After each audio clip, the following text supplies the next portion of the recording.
Последний визит отличался от прежних тем, что они уже напрямую пригрозили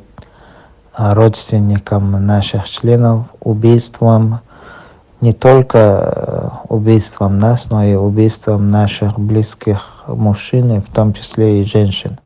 Они мне пригрозили, что соберут весь мой род и заставят ответить за мои поступки, за мое выступление,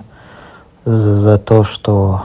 я критикую отправку молодежи в Украину. Они требуют, как и от всех критиков власти, чтобы мы заткнулись, чтобы мы прекратили свою деятельность, чтобы мы не выставляли их преступления, чтобы мы не рассказывали